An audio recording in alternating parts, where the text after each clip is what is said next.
यहूदी मजहब में अजन का कोई मंसूबा नहीं है, जैसा कि मुसलमानों में होता है। यहूदी लोग मस्जिद में बुलाने वाले अजन के सिस्टम को नहीं अपनाते।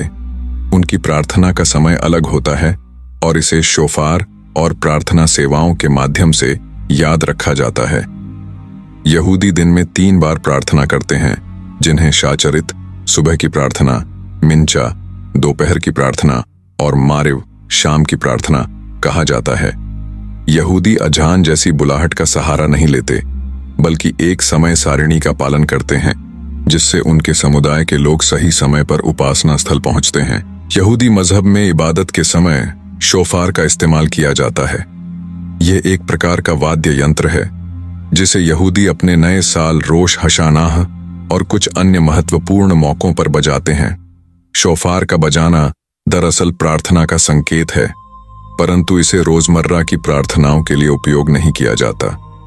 यह शोफार का प्रयोग समुदाय के लोगों को धार्मिक समारोहों के प्रति जागरूक करने का एक तरीका है, लेकिन मस्जिद की अजान जैसा नियमित आह्वान नहीं है, जो हर दिन के विभिन्न प्रार्थना समय को चिन्हित करता हो। मुसलमानों की अजान और यहूदी प्रार्थना में कई बुनियादी अंतर हैं। मुसलमानों में अजान का सिलसिला उस समय शुरू हुआ जब मोहम्मद साहिब ने इसे आवश्यक समझा।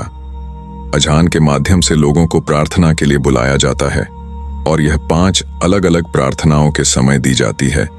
वहीं यहूदी प्रार्थना दिन में 3 बार की जाती है, जिसमें कोई लाउड कॉल या अजान शामिल नहीं होती।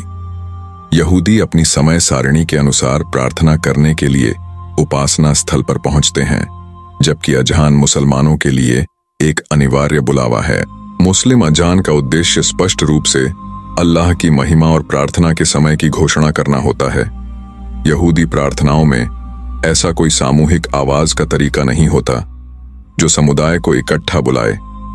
मुसलमानों में अजान लाउडस्पीकर से बुलंद होती है और इसमें अल्लाह की वहदानियत और मोहम्मद की धार्मिकता की बात की जाती है।